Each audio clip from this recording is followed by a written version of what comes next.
Voici l'une des rares vidéos de cette réalité. Les camps de rééducation pour Ouïghours en Chine. Des centaines d'hommes menottés, crânes rasés, les yeux bandés, juste avant leur transfert en train vers des camps de détention. Plus d'1 million de personnes y seraient actuellement détenues. Le plus grand internement de masse au monde. Aujourd'hui en Chine, 10% des Ouïghours seraient détenus. Des hommes et des femmes de toutes les classes sociales. Selon l'ONU, 1 million de personnes y seraient détenues.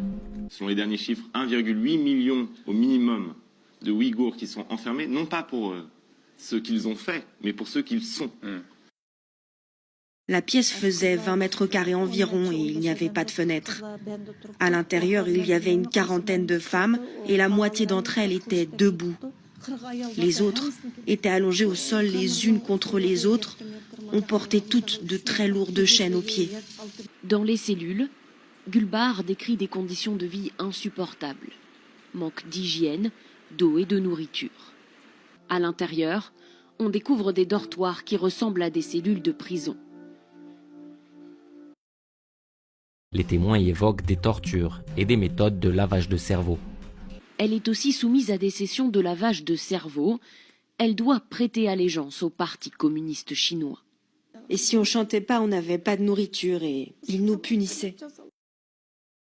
Parfois, quand je donnais cours, les policiers armés faisaient irruption dans la classe.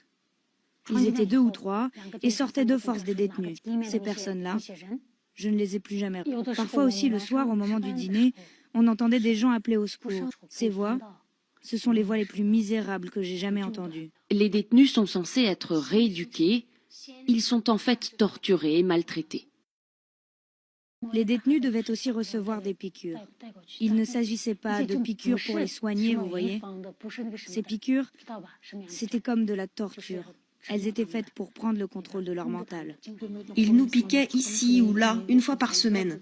On devait sortir notre bras par une petite ouverture dans la porte. Nous nous sommes rendus compte qu'à cause de ces injections, nous n'avions plus nos règles. Les miennes se sont arrêtées 1 mois après le début de ma détention. Et puis nous ne pensions plus à rien, nous ne pensions plus à nos proches, à nos familles. Je ne savais plus où j'étais née. J'avais l'impression d'avoir toujours vécu là. On ne sentait plus ni le froid ni la faim. C'était comme si nous étions des morceaux de viande posés là. Les Ouïghours, une ethnie musulmane et turcophone, présente dans la province du Xinjiang.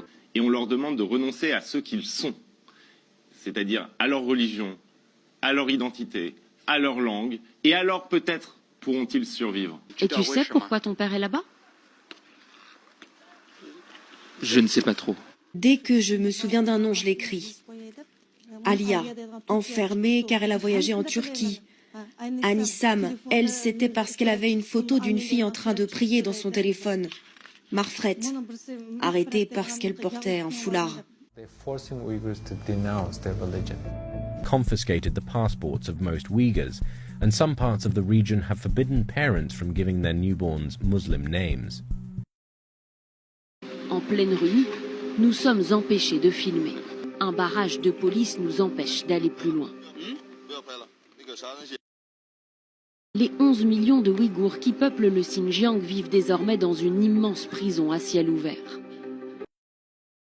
De menaces par le gouvernement chinois.